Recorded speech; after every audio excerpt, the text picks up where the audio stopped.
नमो नमः छात्रों। आज विद्यालय से मैं निधि श्रीवास्तव एक बार फिर से संस्कृत की इस कक्षा में आपका स्वागत करती हूँ। छात्रों, पूर्व कक्षा में हम लोग अभ्यास माला भाग 1 जननी तुल्य वत्सला का अध्ययन कर चुके हैं। छात्रों, जननी तुल्य वत्सला अर्थात माता सभी पुत्रों को समान रूप से प्यार करती है। तो छात्रों, इसी बात का ध्येय करते हुए ये अध्याय, जिसमें इंद्र और सुरभि के बीच में संवाद हो रहा था, उसी के ऊपर आधारित यह अध्याय जो है वन पर्व महाभारत से लिया गया है और उसी में आपको माता के स्नेह के विषय में बताया गया।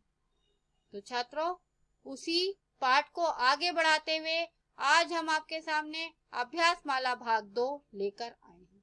तो आइए देखते हैं छात्रों, क्लास 10 संस्कृत पंचमा पाठा जननी तुल्य वत्सला का पंचमा भागा।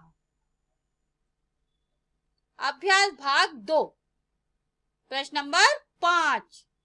अधोलिखितेषु वाक्येषु रेखांकित सर्वनाम पदम कस्मै प्रयुक्तम्। यानी नीचे लिखे वाक्यों के जो अंडरलाइन वर्ड्स हैं, वो सर्वनाम वाले हैं, वो किसके लिए प्रयोग किए गए हैं, ये आपको बताना है। तो पहला देखिए छात्रों, सा च अवदत् भो वासव भृशम दुखिता अस्ति। यानी सा यानी वह, च अवदत् यानी और बोले, भो वासव हे इंद्र, भृशम दुखिता अस्ति यानी अस्मि मैं अपने पुत्र को देखकर दुखी हूँ। तो सा इति सर्वनाम पदम कस्मै प्रयुक्तम। तो आंसर है किसके लिए? गाय के लिए। तो क्या हुआ? सुरभि। तो सुरभि की चतुर्थी क्या होती है? सुरभ्य। तो सुरभ्यै इति पदम प्रयुक्तम। नाउ नेक्स्ट वन, पुत्रस्य दैन्यम दृष्ट्वा अहम रोदिमि। यहाँ पर अहम इति सर्वनाम पदम कस्मै प्रयुक्तम। पुत्र की दीन अवस्था को देखकर यानी पीड़ित अवस्था को देखकर मैं दुखी हूँ। तो यहाँ पर अहम इति सर्वनाम पदम कस्मै प्रयुक्तम। तो किसके लिए? सुरभि के लिए। तो आंसर वही हुआ, सुरभ्यै इति पदम प्रयुक्तम।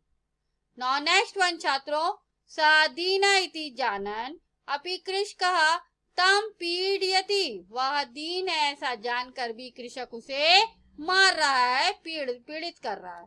तो यहाँ सह वर्ड जो है वो किसके लिए प्रयोग किया गया है? तो वृषभाए यानी बैल के लिए। तो वृषभाए इति पदम प्रयुक्तम। नाउ नेक्स्ट वन, मे बहुनी अपत्यानि सन्ति। मे इति सर्वनाम पदम कस्मै प्रयुक्तम।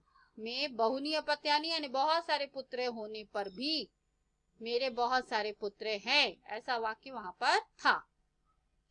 तो मैं किसके लिए प्रयोग किया गया? मेरे पुत्र यानी सुरभि। फिर वही आंसर, सुरभ्यै इति पदम प्रयुक्तम।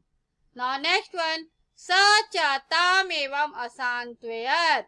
स यानी वह, च यानी और, ताम यानी उसे, एवं यानी इस प्रकार, असान्त्वयत् यानी असांत्वना देते हैं, मतलब शांति करते हैं, सांत्वना देते हैं, दिलासा देते हैं। तो स किसके लिए वो प्रयोग किया गया? इंद्र के लिए। तो इंद्राय इति पदम प्रयुक्तम।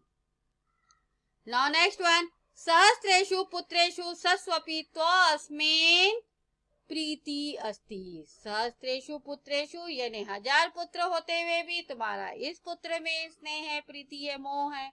तो तुम्हारा तो यानी तुम्हारा ये जो वर्ड है वो किसके लिए प्रयोग किया गया है? तो किसके लिए? वही सुरभि के लिए। तो सुरभ्यै इति पदम प्रयुक्तम। नाउ नेक्स्ट वन छात्रों, क्वेश्चन नंबर 6, उदाहरणम नुसृत्य पाठा चित्वा प्रकृति प्रत्यय विभागम कुरुत। यानी उदाहरण को देखते हुए आप पाठ से चुनकर प्रकृति प्रत्यय को अलग कीजिए। उदाहरण देखिए, यथा यानी उदाहरण, सुरभि वचनम श्रुत्वा इंद्रः विस्मिता। तो सुरभि के वचन को सुनकर इंद्र जो हैं वो आश्चर्यचकित हो गए। तो श्रुत्वा को आपको तोड़ना था श्रु प्लस कत्वा। ठीक है, क्योंकि त्वा आ रहा है तो कत्वा प्रत्यय, आप 9th में पढ़ चुके हैं।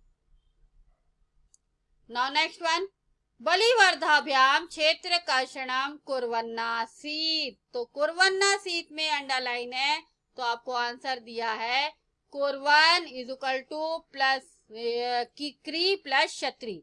क्री धातु है, क्षत्रि प्रत्यय है। ठीक है छात्रों, आपको यहाँ पे फुल सेंटेंस में ही आंसर देना है। इन एग्जाम यहाँ पर मैंने हाफ लिखा है।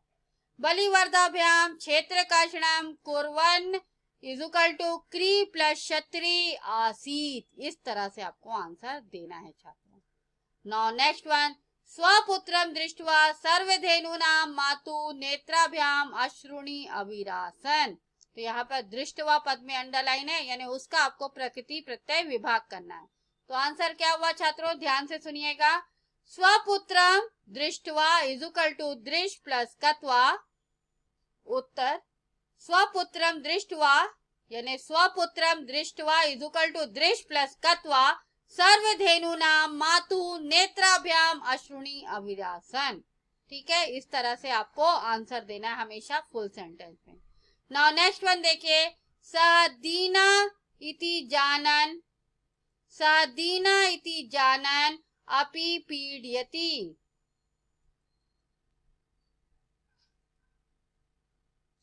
यानी वह दीन है ऐसा जानकर भी पीड़ते। जानन में आपको प्रत्यय निकालना है।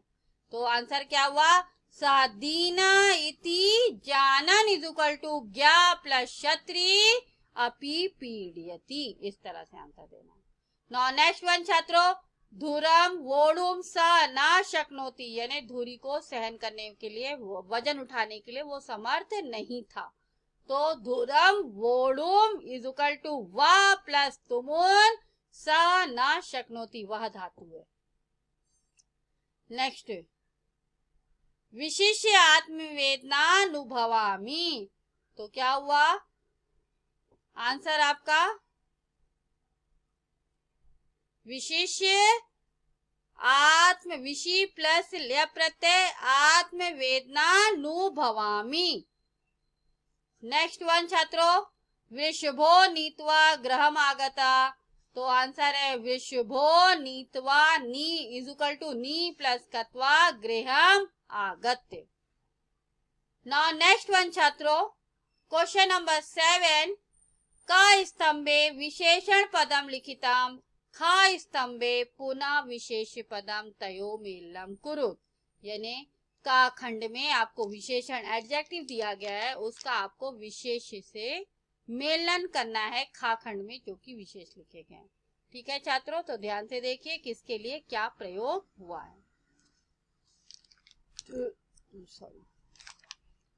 कश्चित यानी कोई, वृषभम यानी बैल, दुर्बलम यानी कमजोर, कृपा यानी कृपा दया, क्रोधा यानी गुस्सा, कृषि वाला यानी कृषि किसान खेत, सहस्त्राधिकु यानी हजारों से भी अधिक, आखंडला यानी इंद्र भगवान, अभ्यधिका यानी अधिक, जननी यानी माता, विस्मिता यानी आश्चर्यचकित, पुत्रेशु यानी पुत्रों में, तुल्यवत्सला यानी तुल्यवत्सला यानी के समान प्यार, पुत्र के को, कृषका यानी किसान।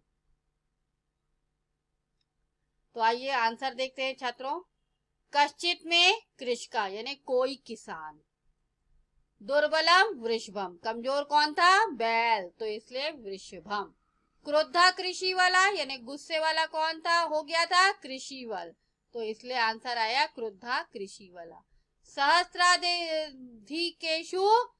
हजारों से भी अधिक कौन थे, पुत्र, तो पुत्रेशु, अभ्यधिका यानी अधिक, तो किसके ऊपर अधिक क्या थी, कृपा दया, विस्मिता यानी आश्चर्यचकित, तो आखंडला, इंद्र भगवान आश्चर्यचकित थे ना उसकी बातों को सुन के कि हजारों पुत्रों के होते हुए भी वो इस पुत्र पर दया दिखा रही है।